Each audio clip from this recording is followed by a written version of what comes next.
Allah nasip ederse 1 Temmuz Pazartesi günü itibariyle yaz Kur'an kurslarımız başlayacak. Kayıt tarihlerimiz 10 Haziran itibariyle başlamıştı ve 8 Temmuz'da bitecek. 1 Temmuz ile 16 Ağustos arasında yaz Kur'an kurslarımız devam edecek Allah nasip ederse. Şimdi çocuklarımıza biz kazanma adına farklı faaliyetler düşünüyoruz. Her yıl yaptığımız gibi çeşitli etkinlikler yapılacak. Gençlik Spor İl Müdürlüğü ile yaptığımız protokoller kapsamında yüzme, futbol, basketbol gibi faaliyetlerimiz olacak. Aynı zamanda sivil toplum kuruluşlarıyla yaptığımız yine protokol gereği onlara farklı etkinlikler yapacağız. Kendi İl Müftülüğü bünyemizde kurduğumuz tiyatro ekibiyle gezici bir tiyatro ekibimiz eşliğinde Allah nasip ederse oralara gidip bütün Kur'an kurslarımızı ve camilerimizi ziyaret edip çocuklarımıza değerler eğitimi vermeyi planlamaktayız. Bizim velilerden isteğimiz özellikle bu yaz Kur'an kurslarımızda çocuklarımızı camilerimizde ve Kur'an kurslarımızda görmek ve camilerimizin çocuklarımızla neşelenmesini biz talep ediyoruz. Çocuklarımız okullarda aldıkları din kültürü eğitimi dersleri yahut da geçen yıl yaz Kur'an kurslarına başlayıp da devam edemeyen öğrencilerimizi biz buralarda tekrar kazanmayı hedefliyoruz. Çocuklarımız da camilerimizde Kur'an kurslarımız neşelenecek ve inşallah onlarla birlikte daha iyiye gitmeyi planlıyoruz. Şimdi kış Kur'an kurslarımızda malumunuz bizim hedef kitlemiz biraz daha farklı. Mesela bu yıl biz 2023-2024 yılında halk eğitim bünyesinde çalışan hocalarımız dahil olmak üzere toplamda 79.132 tane öğrencimiz mevcuttu. Geçen yıl yaz Kur'an kurslarımızda ise 45.916 tane öğrencimiz, 2.111 tane cami ve Kur'an kursumuzda eğitim aldılar. Bu yıl bize hedefimiz biraz daha yüksek. 7 haftadan oluşan bir eğitim takvimimiz olacak. Biz bunlarla birlikte bu 45.000'i inşallah 55.000, 60.000'e çıkarmayı hedefliyoruz. Ki şu anki kayıtlarımız ve şu anki gidişatımız da bunu gösteriyor. Bununla birlikte biz yaz Kur'an kurslarımızda özellikle öğrencilerimizin sadece Kur'an-ı Kerim ya da sadece dini bilgiler dersleri almasını hedeflemiyoruz kesinlikle. Bununla birlikte Allah sevgisi, peygamber sevgisi, Kur'an sevgisi ve en önemlisi değerler eğitimi ve ahlaki bilince erişmeleri adına da farklı etkinlikler yapmayı planlıyoruz.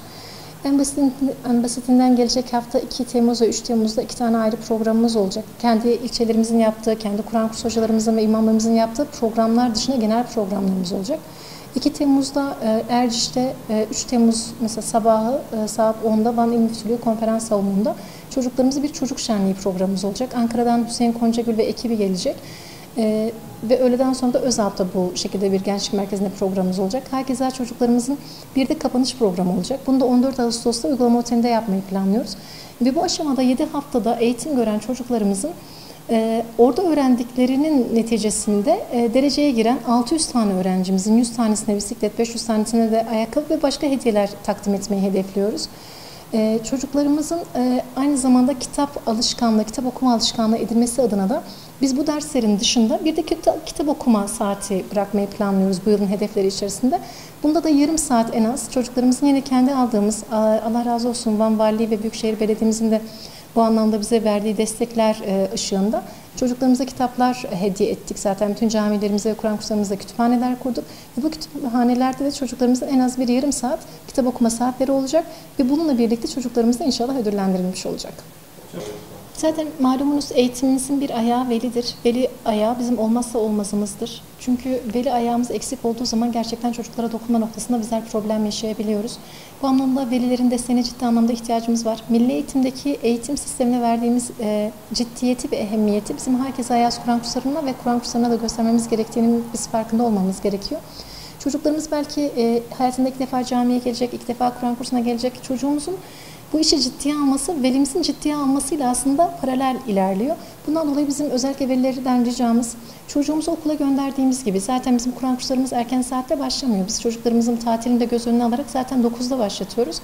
Bu saatlerimize riayet etmeleri, çocuklarımızın biraz daha eğlenme noktasında bizlerin gayret sarf etmesi gibi velilerimizin de onları güle oynaya göndermeleri ve o şekilde karşılamaları ve günlük yaptıkları ile ilgili çalışmalar yapmaları, geri dönüt almaları bizler için çok önemli. Ve velilerden gelen bu geri dönütler neticesinde bizim ileriki zamanlarda da kendimizi ve eğitim sistemimizi gözden geçirmemize de vesile oluyor.